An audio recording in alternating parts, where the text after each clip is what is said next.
ನಮಸ್ಕಾರ, ಆದಾಬ್, ಜೈ ಭೀಮ್. ನಾನು ನಿಮ್ಮ ಭಾಗ್ಯನಾರಾಯಣ ಬೊಗವರಪು. ನೀವು ನೋಡ್ತಾ ಇದ್ದೀರಿ ಸುದ್ದಿ ಸರ್ಕಲ್.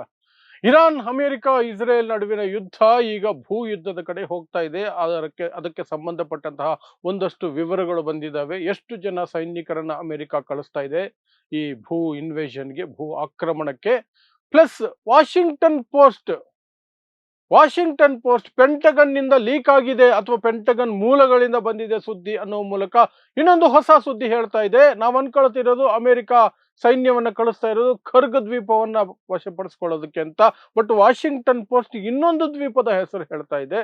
ಖರ್ಗ್ ದ್ವೀಪವನ್ನ ವಶಪಡಿಸ್ಕೊಳ್ಳೋದ್ರ ಬಗ್ಗೆ ಕನ್ಫರ್ಮೇಶನ್ ಇಲ್ಲ, ಬಟ್ ಈ ದ್ವೀಪವನ್ನ ವಶಪಡಿಸಿಕೊಳ್ಳೋದಕ್ಕೆ ಎಲ್ಲ ಸಿದ್ಧತೆ ಆಗಿದೆ ಅಂತ ಪೆಂಟಗನ್ ಮೂಲಗಳು ತಿಳಿಸ್ತಿದ್ದಾವೆ ಅಂತ ವಾಷಿಂಗ್ಟನ್ ಪೋಸ್ಟ್ ಹೇಳ್ತಾ ಇದೆ. ಸೊ ಆ ದ್ವೀಪ ಯಾವುದು, ಈ ಖರ್ಗ್ ದ್ವೀಪ ಏನು, ಅದ್ರ ಬಗ್ಗೆ ಸಂಕ್ಷಿಪ್ತವಾಗಿ ತಿಳಿಸ್ತೀನಿ. ಮತ್ತು ಎಷ್ಟು ಸೈನಿಕರು ಅಮೆರಿಕ ಕಡೆಯಿಂದ ಹೋಗ್ತಿದ್ದಾರೆ ಅಲ್ಲಿ, ಅದಕ್ಕೆ ಇರಾನ್ನ ಪ್ರತಿಕ್ರಿಯೆ ಏನು, ಅದನ್ನು ತಿಳಿಸುವಂತ ಪ್ರಯತ್ನವನ್ನು ಮಾಡ್ತೀನಿ.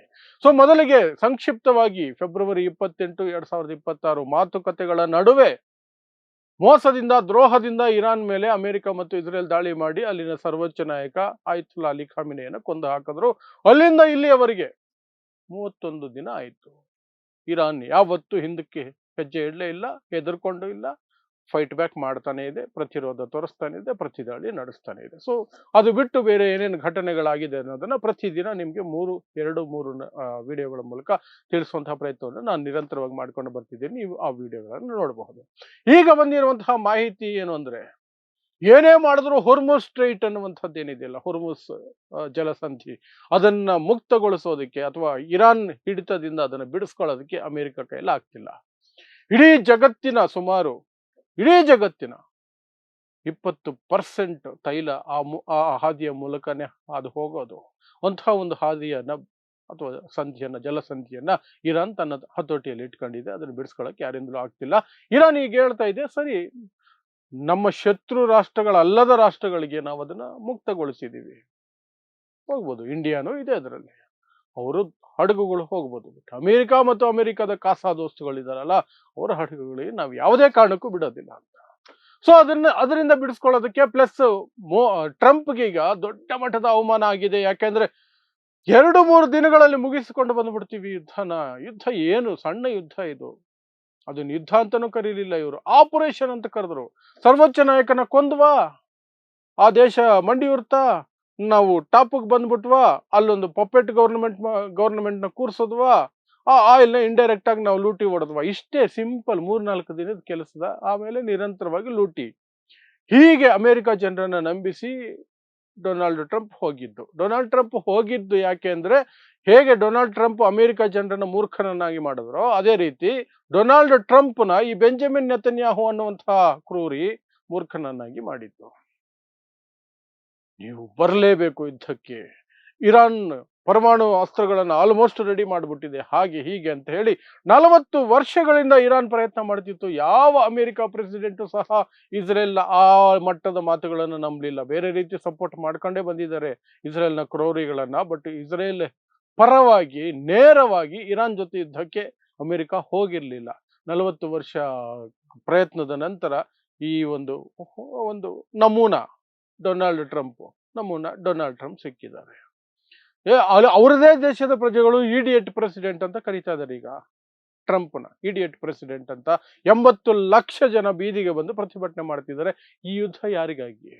ನಮಗೂ ಯುದ್ಧಕ್ಕೂ ಏನ್ ಸಂಬಂಧ? ಯಾಕೆ ಪ್ರತಿದಿನ ಬಿಲಿಯನ್ ಗಟ್ಟಲೆ ಡಾಲರ್ಗಳನ್ನ, ನಮ್ಮ ತೆರಿಗೆ ಹಣವನ್ನ ವೇಸ್ಟ್ ಮಾಡ್ತಾ ಇದ್ದೀರಿ? ಇದು ಇಸ್ರೇಲ್ ಯುದ್ಧ, ನಾವ್ಯಾಕೆ ನೇರವಾಗಿ ಹೋಗ್ಬೇಕು? ಇದು ಅಮೆರಿಕದಲ್ಲಿ ಪ್ರತಿಭಟನೆ ಮಾಡ್ತಿರುವಂತಹವರ ಪ್ರಶ್ನೆ. ಅದು ಒಂದು ಕಡೆ ಆದ್ರೆ, ಇನ್ನೊಂದು ಕಡೆ ತನ್ನ ಮುಖವನ್ನ ರಕ್ಷಿಸಿಕೊಳ್ಳೋದಕ್ಕೆ, ಅಂದ್ರೆ ಗೌರವವನ್ನು ರಕ್ಷಿಸಿಕೊಳ್ಳೋದಕ್ಕೆ ಡೊನಾಲ್ಡ್ ಟ್ರಂಪ್ ಏನಾದರೂ ಮಾಡಿ ಇರಾನನ್ನ ಸೋಲಿಸಲೇಬೇಕು ಅಥವಾ ಸ್ವಲ್ಪ ಕಡಿಮೆ ಮಾಡಬೇಕು ಅವರ ಆರ್ಭಟವನ್ನ ಅಂತ ಒಂದು ಬೆದರಿಕೆ ಹಾಕಿದ್ರು ಕಳೆದ ವಾರ. ಏನು, 48 ಗಂಟೆಗಳ ಸಮಯ ಕೊಡ್ತೀನಿ, ಅಷ್ಟರೊಳಗಡೆ ಹೊರ್ಮುಸ್ ಸ್ಟ್ರೈಟ್ ಅನ್ನು ಬಿಡುಗಡೆಗೊಳಿಸಬೇಕು, ಇಲ್ಲದೆ ಹೋದ್ರೆ ಧ್ವಂಸ ಮಾಡಿ ಬಿಸಾಕ್ಬಿಡ್ತೀವಿ ನಿಮ್ಮನ್ನ ಅಂತ. ಅದಕ್ಕೆ ಇರಾನ್ ಪ್ರತಿಕ್ರಿಯೆ ಕೊಟ್ಟರು, ಪ್ರಯತ್ನ ಮಾಡಿ ನೋಡಿ, ವೈ ಡೋಂಟ್ ಯು ಟ್ರೈ ಅಂತ. ಅದು ಹೆದರೋಕೆ ಸಾಧ್ಯನೇ ಇಲ್ಲ ಅನ್ನೋ ರೀತಿ ನಡ್ಕೊಳ್ತಿದ್ರು ಬಿಡಿ. ಅದರಿಂದ ಮುಖಭಂಗ ಆಯಿತು ಟ್ರಂಪ್ಗೆ. ಇನ್ನು 48 ಗಂಟೆಗಳಾದ್ಮೇಲೆ ದಾಳಿ ಮಾಡಲಿಲ್ಲ ಅಂದ್ರೆ ಏನು ಅವಮಾನ ಆಗ್ಬಿಡುತ್ತಲ್ಲ ಅಂತ ಹೇಳಿ ದಿಢೀರ್ ಅಂತ ಟ್ರಂಪೇ ಘೋಷಣೆ ಮಾಡ್ಕೊಂಡಿದ್ದು, ಯುದ್ಧ ವಿರಾಮ, ನಮ್ಮ ಕಡೆಯಿಂದ ಯುದ್ಧ ವಿರಾಮ, ಯಾಕಂದ್ರೆ ಮಾತುಕತೆಗಳು ನಡೀತಾ ಇದೆ ಅಂತ. ಅದಕ್ಕೆ ಪ್ರತಿಕ್ರಿಯೆ ಕೊಟ್ಟಂತಹ ಇರಾನ್ ಹೇಳ್ತು, ಎಲ್ಲಿ ಮಾತುಕತೆ, ಯಾರ ಜೊತೆ ಮಾತುಕತೆ, ಏನದು ಕತೆ, ನಮಗ್ ಗೊತ್ತೇ ಇಲ್ವಲ್ಲಪ್ಪ ಅಂತ. ಸೊ ಆ ಮುಖಭಂಗದಿಂದಲೂ ಸಹ ಈಗ ತಪ್ಪಿಸ್ಕೊಳ್ಳೋದಕ್ಕೆ ಇನ್ನೊಂದಷ್ಟು ದಿನ ಎಕ್ಸ್ಟೆಂಡ್ ಮಾಡಿದ್ದಾರೆ. ಇನ್ನೂ 10 ದಿನದವರೆಗೆ ದಾಳಿ ಮಾಡಲ್ಲ ನಾವು ಇರಾನ್ ಮೇಲೆ, ಮಾತುಕತೆ ನಡೀತಾ ಇದೆ, ಮಾತುಕತೆಯ ಫಲಿತಾಂಶಗಳ ಮೇಲೆ ಆನಂತರ ನಾವು ದಾಳಿ ಮಾಡ್ತೀವಿ ಅಂತ. ಆ ಟೈಮಲ್ಲಿ ಇರಾನ್ ಮೇಲೆ ಸೈನಿಕರನ್ನ ಇಳಿಸ್ಬೇಕು ಅಂತ ಅಮೆರಿಕದ ಪ್ಲಾನ್ ಆಗಿರೋದು ಈಗ ಸ್ಪಷ್ಟವಾಗಿ ಗೊತ್ತಾಗಿರುವಂತಹದ್ದು. ಇಳಿಸಿ ಏನ್ ಮಾಡ್ತಾರೆ ಅನ್ನುವಂತಹ ಸುದ್ದಿಗಳು ಅಂದ್ರೆ, ಖರ್ಗ್ ದ್ವೀಪ ಇದೆಯಲ್ಲ, ಇರಾನ್ನ ಎಕ್ಸ್ಪೋರ್ಟ್ ನ 90% ಆಯಿಲ್ ಪ್ರೋಸೆಸ್ ಆಗುವಂತಹ ಖರ್ಗ್ ದ್ವೀಪ, ಆ ದ್ವೀಪವನ್ನ ವಶಪಡಿಸ್ಕೊಂಡ್ಬಿಟ್ರೆ ಇರಾನ್ಗೆ ಕತ್ತು ಹಿಸಿದಂಗಾಗುತ್ತೆ, ಜೀವ ಹೋದಂಗಾಗುತ್ತೆ, ಅದು ಶರಣಾಗುತ್ತೆ ಅಥವಾ ತನ್ನ ಆರ್ಭಟವನ್ನ ಕಡಿಮೆ ಮಾಡ್ಕೊಳ್ಳುತ್ತೆ, ಮಾತುಕತೆಗೆ ಬಂದುತ್ತೆ, ನಾವು ಅದನ್ನ ಷರತ್ತುಗಳು ಹಾಕಿ ಅದನ್ನು ಒಪ್ಪಿಸಬಹುದು ಅಂತ. ಸೊ ಅದಕ್ಕಾಗಿ ಅವರು 57,000 ಸೈನಿಕರನ್ನ, 57,000ಕ್ಕಿಂತ ಹೆಚ್ಚು ಸೈನಿಕರನ್ನ ಇಳಿಸ್ತಾ ಇದ್ದಾರೆ ಅನ್ನುವಂಥ ಮಾಹಿತಿ ಬಂತು. ಯಾವ್ಯಾವುದು ಲೆಕ್ಕ ಅದು? 5,000 ಅಮೆರಿಕದ ಸೈನಿಕರು ಬಾಕ್ಸರ್ ಅನ್ನುವಂತಹ USS ಬಾಕ್ಸರ್ ಅನ್ನುವಂತಹ ಯುದ್ಧ ನೌಕೆಯಲ್ಲಿ ಪ್ರಯಾಣ ಆರಂಭಿಸಿದ್ದಾರೆ ಅಂತ. ಇನ್ನು 2,500 ಮೆರೈನ್ಸ್, ಅವರು ಸಹ ಅದೇ ದೋಣಿ, ಅದೇ ಹಡಗಿನಲ್ಲಿ, ಯುದ್ಧ ನೌಕೆಯಲ್ಲಿ ಅವರು ಸಹ ಪ್ರಯಾಣ ಆರಂಭಿಸಿದ್ದಾರೆ. ಸೊ ಅದೊಂದು 7,500 ಅಲ್ಲಾಯ್ತು. ಇನ್ನೊಂದು 40,000 ಅಮೆರಿಕ ಸೈನಿಕರು ಆಲ್ರೆಡಿ ಅರಬ್ ದೇಶಗಳಲ್ಲಿ ಕೂತಿದ್ದಾರೆ. ಎಲ್ಲೆಲ್ಲಿ ಕೂತಿದ್ದಾರೆ? ಕತಾರು, UAE, Saudi, Iraq, Syria, Jordan, ಈ ದೇಶಗಳಲ್ಲಿ ಸುಮಾರು 40,000 ಜನ ಸೇನಾ ನೆಲೆಗಳು, ವಾಯು ನೆಲೆಗಳಿದಾವಲ್ಲ, ಅಲ್ಲಿದ್ದಾರೆ. ಸೊ ಆ 40 ಪ್ಲಸ್ ಇದೊಂದು 7,500 ಪ್ಲಸ್ ಇನ್ನೂ ಒಂದು 10,000 ಎಕ್ಸ್ಟ್ರಾ ಆರ್ಮಿಯನ್ನ ಅಮೆರಿಕ ರೆಡಿ ಟು ಸ್ಟ್ರೈಕ್ ಅನ್ನೋ ರೀತಿಯಲ್ಲಿ ಸಿದ್ಧವಾಗಿರಿ, ಎನಿ ಮೂಮೆಂಟ್ ನಿಮಗೆ ಕರೆ ಬರುತ್ತೆ, ನೀವು ಇಮಿಡಿಯೇಟ್ ಆಗಿ ಹೊರಟು ಬರಬೇಕು ಅಂತ ಒಂದು ಸ್ಟ್ಯಾಂಡ್ ಬೈ ಅಲ್ಲಿ ಇಟ್ಟಿದೆ ಅನ್ನುವಂತಹ ಮಾಹಿತಿ. ಅಲ್ಲಿಗೆ 77,000ಕ್ಕಿಂತ ಹೆಚ್ಚು ಸೈನಿಕರನ್ನ ಅಮೆರಿಕ ಈ ಯುದ್ಧಕ್ಕೆ ಬಳಸೋದಕ್ಕೆ ಮುಂದಾಗಿದೆ ಅಂತ ಅರ್ಥ.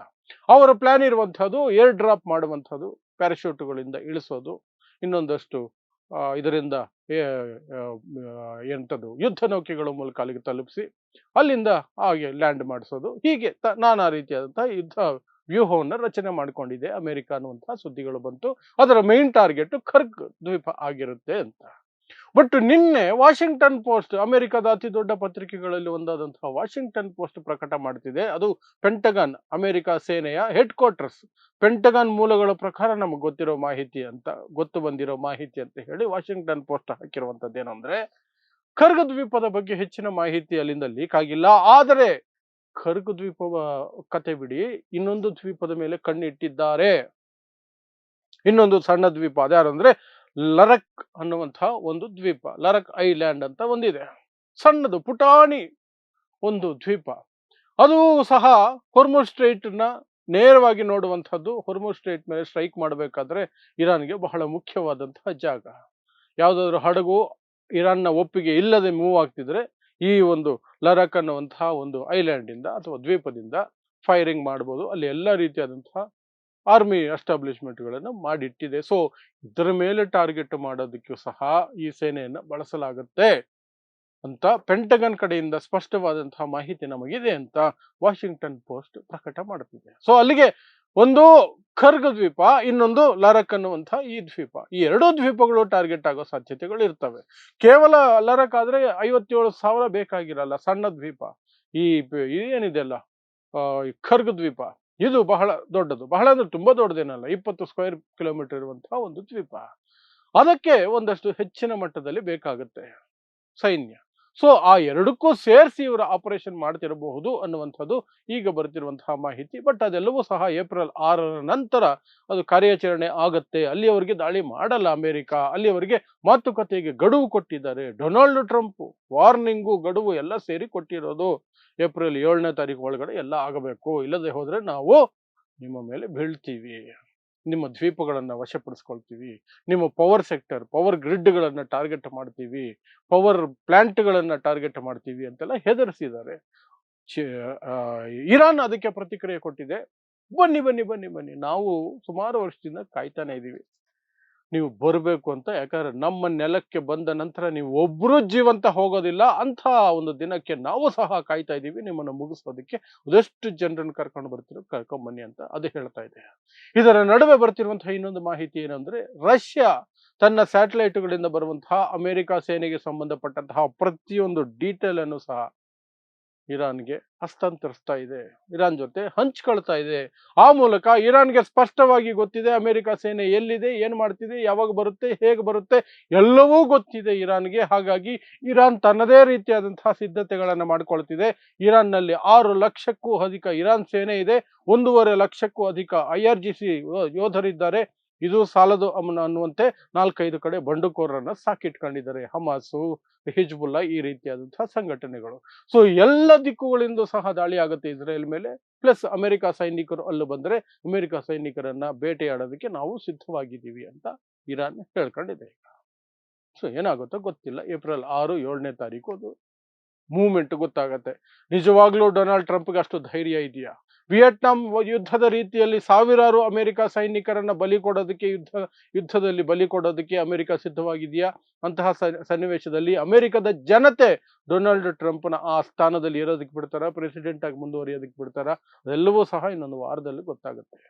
ಅಲ್ಲಿವರೆಗೆ ಏನೋ ಒಂದಷ್ಟು ಮಾಹಿತಿಗಳು ಬರ್ತಾ ಇದ್ದಂಗೆ ನಿಮ್ಮ ಮುಂದೆ ಇಡುವಂತಹ ಪ್ರಯತ್ನವನ್ನು ಮಾಡ್ತೀವಿ. ಸೊ ಇದಿಷ್ಟು ಈಗ ಬಂದಿರುವಂತಹ ಲೇಟೆಸ್ಟ್ ಮಾಹಿತಿ. ಸುಮಾರು 57,000 ಅಮೆರಿಕ ಸೈನಿಕರು ಇರಾನ್ ಮೇಲೆ ಭೂದಾಳಿಗಾಗಿ ಹೊರಟಿದ್ದಾರೆ, ಸಿದ್ಧತೆಗಳು ಮಾಡ್ಕೊಂಡಿದ್ದಾರೆ, ಅಲ್ಲಿಗೆ ರೀಚ್ ಆಗ್ತಾರೆ ಇನ್ನೊಂದು 2-3 ದಿನಗಳಲ್ಲಿ ಅನ್ನುವಂತಹ ಮಾಹಿತಿ ಬರ್ತಾ ಇದೆ ಅಷ್ಟೇ. ಸೊ ಇಂತಹದ್ದೇ ವಿಶೇಷ ಸುದ್ದಿಗಳಿಗಾಗಿ ನೋಡ್ತಾ ಇರಿ ಸುದ್ದಿ ಸರ್ಕಲ್. ನಾನು ನಿಮ್ಮ ಭಾಗ್ಯನಾರಾಯಣ ಬೊಗವರಪು.